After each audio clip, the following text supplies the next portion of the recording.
bibili natin ito. Balita ko after nito may kasunod na naman na bagyo. Sunod-sunod. Lalakad kagad tayo. Ayan anong tigil isang piraso pa. Ayan, tumunog na yung Ayan, 3 piraso. Tsaka black screw na kasi magta-top coat na si Jamil doon sa mga pintuan.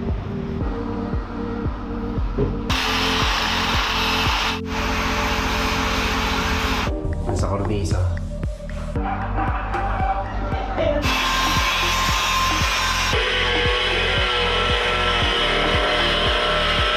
Una dito sa ating TV cabinet.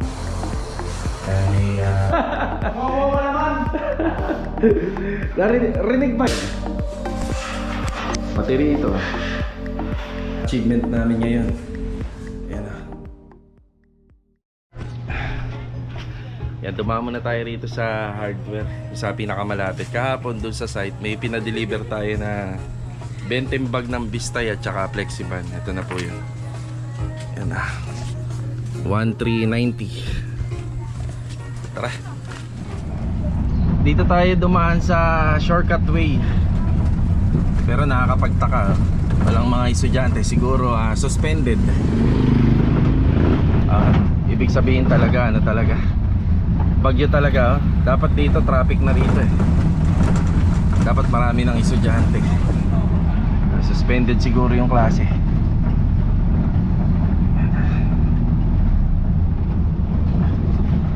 Aga tayo rito sa hardware. Nagbubukas pa lang. Almusal tayo, taho. Boss, thank you Taho tayo, taho.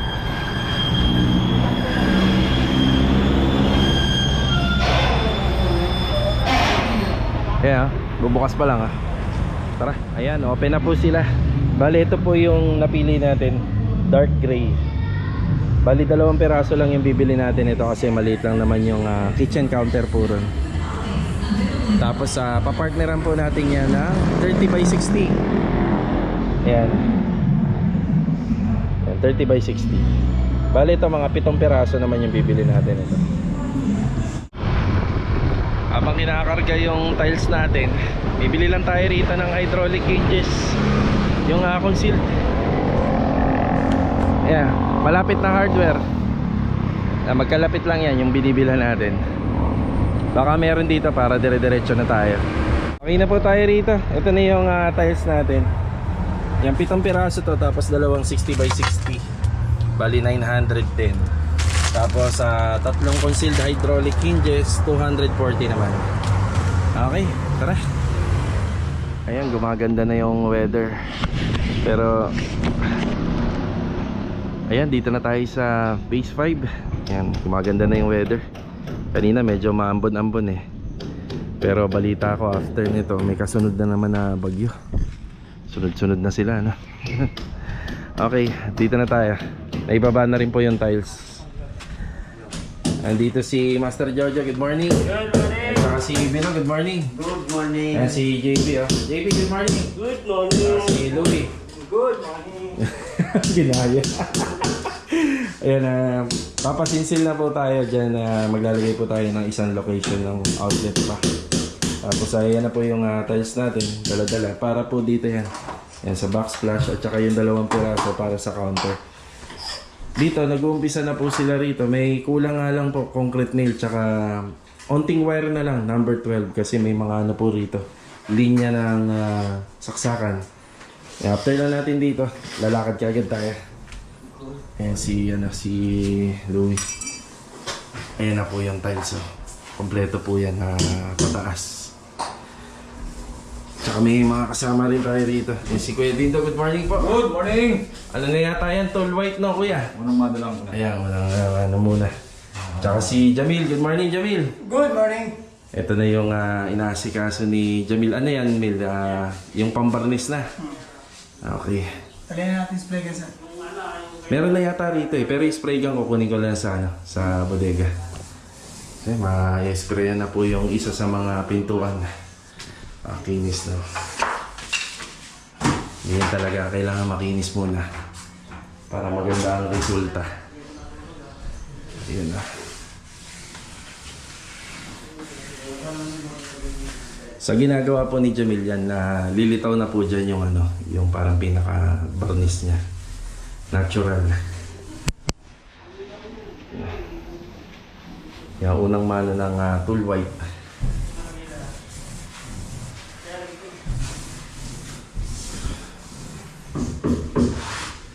Ito susunod na gagawin ni Jamil to.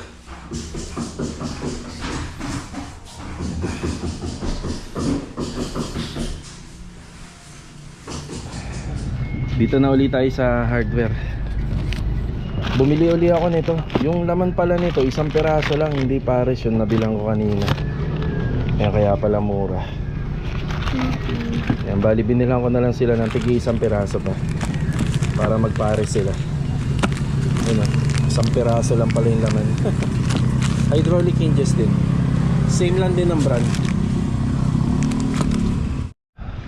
Okay na tayo rito sa hardware. Bumili tayo ng tig-apat na 1 gang outlet tsaka 2 gang outlet. Yan.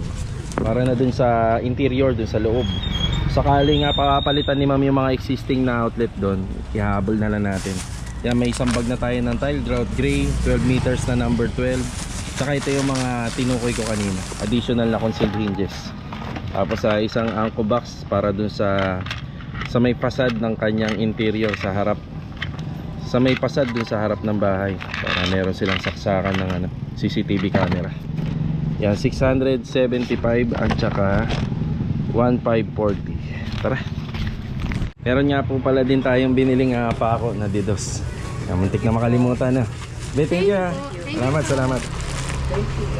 Okay. Tara. Tara. Okay, dito na tayo. Oh, yeah.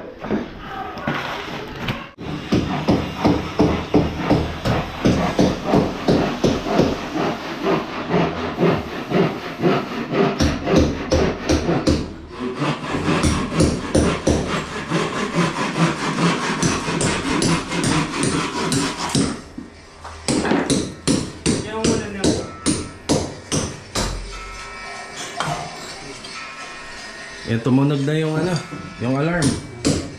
Yan, break time na po yan pagka ganyan. Tumutunog. Okay, meron pa tayong bibilin dito. Sa una, mapapansin nyo rito, may butas. Yan, tapos kasyang-kasya na dyan yung 3-port na tubo, yung pang electrical pipe. Baka meron akong extra nun sa bodega, dadalhin na lang natin dito. Yan yung tambol namin. Yung kapal po ng tambol natin dito, 10 cm lang. Yan, 10 cm. Yan na. Tapos yung according dun sa tambol na gagawin namin dito, halos kinuha na lang po namin sa sukat nung ilalagay ni ma'am dito. Bali may plano siya rito maglagay nung parang Durabox. Ayun, Durabox. Nasa 71 cm yun by 52 cm. Tapos yung height na nasa 45 cm. Bali 2 door na lang dito, 2 door. Saktong malalagay niya lang. Tapos may space pa banda rito. Yan, may space pa dyan dahil gusto niya dyan maglagay ng aquarium. Yan, bali nakaplano yung mga sukat nito. Tapos gagawa pa uli kami ng panibagong tambol pa. Ano naman yun? 5 by 5 feet. 5 feet by 5 feet. Ayan, tapos may shelves dito, open shelves, tsaka sa baba, open shelves. Yung mga binili nga po pala natin na mga saksakan, yung 1 gang, 2 gang, gagamitin din dito yun. Tapos yung iba, yan dito. Ayan, at saka dito, saksakan. O kanina, medyo maaga tayo malis, yung binibila natin ng Kindry, kailangan natin ng 2x2 by 10. Yan, 3 peraso. Tsaka black screw na number 3. Yan para dito. Break time muna. Break time, break time. Kaya break time muna. Jamil, break time. Ito, maganda magiging outcome nito pag natapos. Yung gagamitin din na tiles dyan. Ito, ganyan din.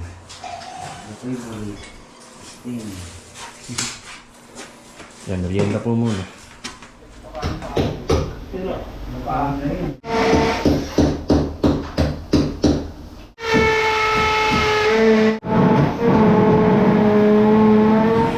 Ayan, samantalahin natin yung weather hanggat hindi umuulan. Ayan, bibili natin na kaagad yung yung Kindray na 2x2x10 para dire-diretso po yung trabaho doon. Tara.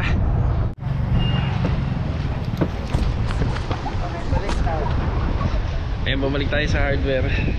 So bali yung hindi natin mapipick up, mabigat to yung Kindray, tatlo pa naman. So order tayo ng PVC pipe na 3/4, tsaka block screw, tsaka yung elbow nya. Bali 1,390 yung 3/4 na PVC para doon sa dadaanan ng linya ng kable kapag nagpakabit po sila ng internet. Okay, after break time, ito na naman tayo, naulan na naman. Bumili nga pala ako ng stockings para dun sa pintura kasi magta-top coat na si Jamil dun sa mga pintura. Yan, bibili tayo ng clear gloss lacquer para sa top coat, mga 1 galon lang, tsaka dalawang 3-gang switch pa. Ayan, pasana yung camera natin. Alright. Yeah. Uy, grabe. Ang init ng weather kanina, pag-alis ko, tapos ganito.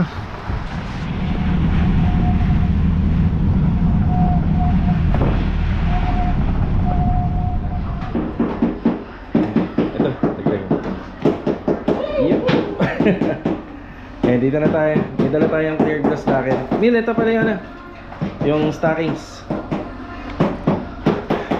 And tapos 3-gang switch, dalawa.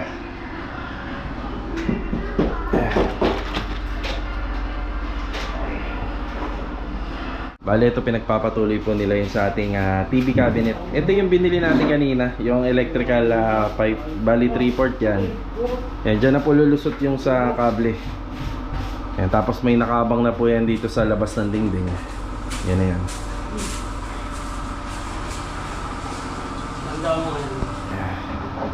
Tapos si JP rito mag-a-apply po siya ng tile grout. Yan, naglilinis muna. Pinapaluwag muna yung area. Tapos dito banda, matatapos na yung installation ng tiles. Konti na lang.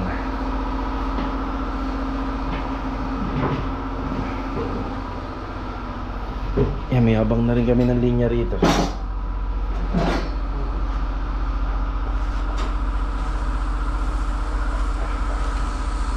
Kaya tayo bumili ng mga wire pa kanina. May mga nakaplano pa po kasi ng location ng outlet dyan. Tapos wala na nga palang ilaw to, no?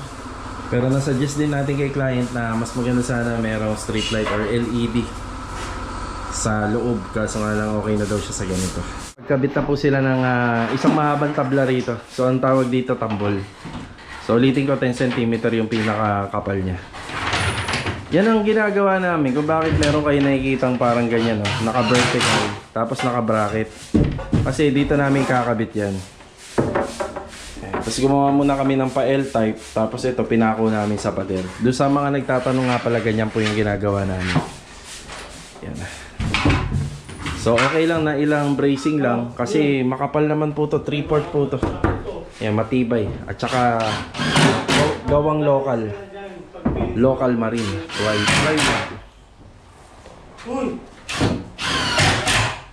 May mga location na po yan ng outlet, dalawa rito. Yung makikita nyo dun sa aquarium. Meron pa yan dito sa ibabaw at saka rito banda. Sa TV, sa internet. Yan, meron din.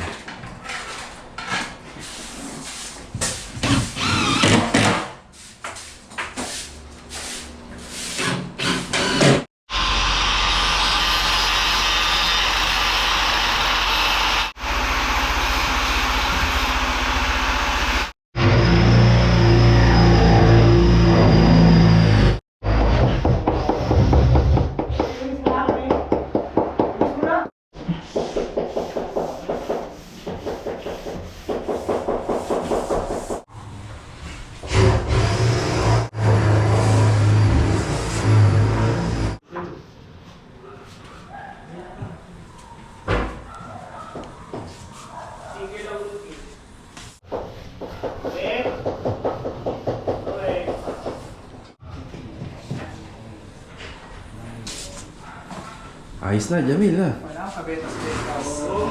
Ayos. Sinip pa na. Ano pa lang yan, sanding sealer pa lang. Sanding sealer. Tapos yung binili po natin na clear gloss, yun yung pinaka top coat. Tapos gagamitan po ng ano yun, yung clear gloss. Gagamitan na ng stockings. Ayan po yung stockings. Suot-suot niya. Tingnan mo. Sinuot niya. Talagang hindi mawawala yan, no? Sinuot mo eh. Ay, sige, din na nilinis na po yung PVC panel. Tapos, ano kasi rito eh. Ano ba yung kay Dinda? Nag-spray kasi tayo rito, ano? Oo. Pinapasadahan kagad. Ayan, ganun din yung ilaw. Kaya naglagay sila ng dyaryo. Ayan, sa kornisa. Oh.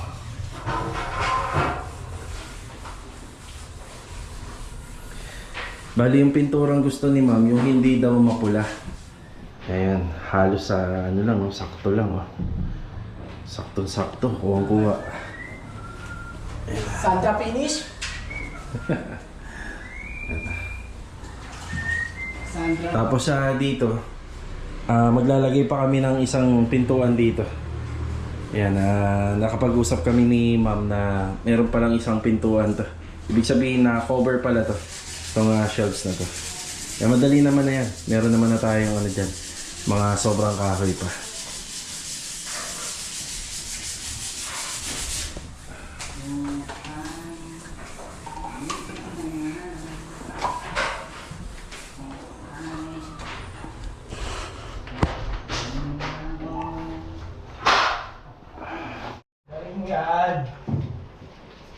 Sige na, mag-anak mamaya. Si Louie.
Bale, ito na yung 2x2 na G's ang haba, 10 feet. Hindi 3. Tapos ang gagamitin namin na black screw rito yung mas mahaba, D3. So after po nung tambol, gagawa kami ng another. Pero ito magbe-bracing na tayo, kaya bumili po tayo nitong 2x2. Magbe-bracing tayo. Tapos yung kapag nakakabit na yung bracing niyan, sasalpak naman uli namin yung panibagong tabla para makuha namin yung disenyo. Di ba sobrahan? Hindi tama.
Karos, magbigay na tayo ng update. Yan sa mga nagawa rito sa interior. Una dito sa ating TV cabinet. Yan, ganito lang po yung kanyang pagkaka-assemble. Tapos wala po siyang ilaw or strip light na design. Open shots lang po lahat. Yan, open lang. Dito na yung TV. Tapos ito nakikita nyo banda sa gilid. Saka rito sa taas. Banda dyan. Install lang po ng tiles yan. Nakagaya po rin. Tapos dito, bukas, assemble naman po dito sa storage. Tapos yung gap nila, medyo malaki. May plano si ma'am dito. Ilalagay daw siya ng aquarium dito sa area na to. Medyo malaki-laki yung gap nito. Siguro kulang na 1 metro to, yung gap. Ito yung inassemble nila kahapon. Isa small na kitchen natin. Yan, mini kitchen. May naka-install na rin po na tiles. Ito 60x60 binili natin kanina. Tapos 30x60. Ito kulang pa to rito sa ibabaw. Para sa range hood. Maglalagay pa po tayo dyan.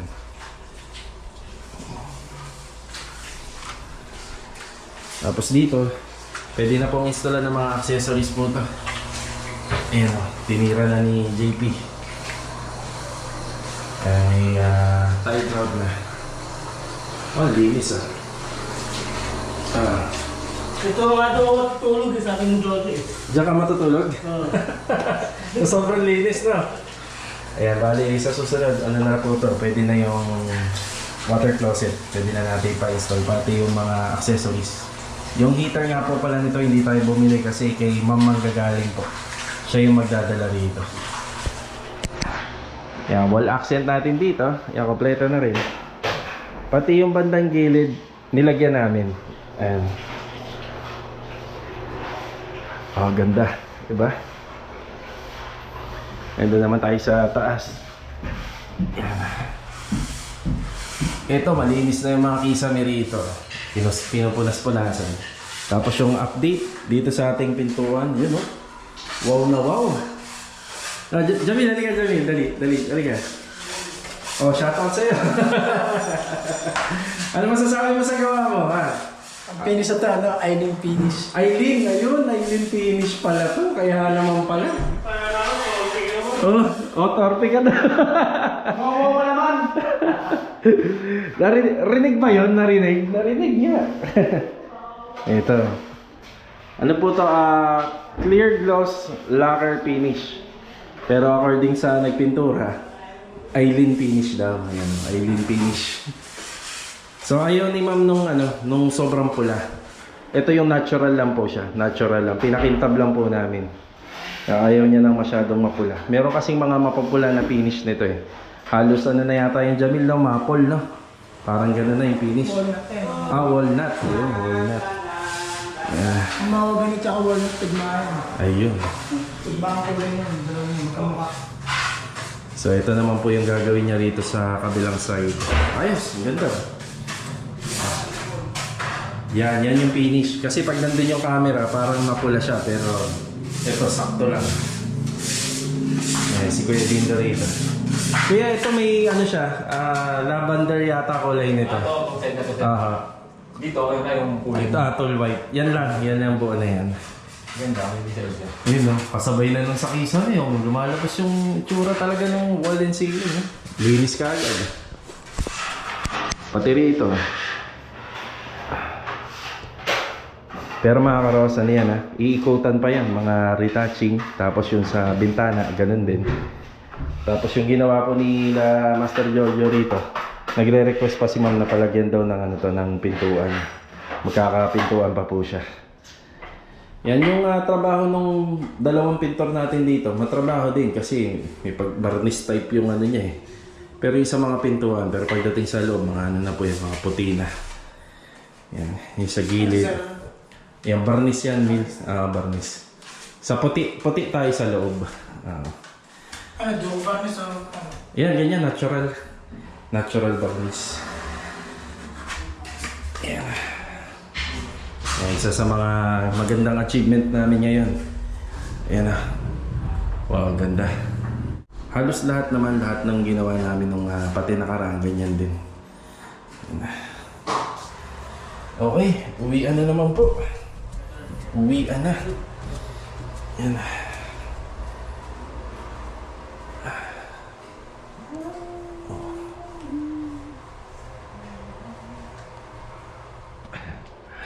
Ayan mga karosa, maraming salamat po muli sa pagbisita ngayon araw po ng Biyernes dito po sa ating channel. So shoutout muna kay Sir Ethan from Riyadh. God bless po sa inyo and ingat po palagi dyan.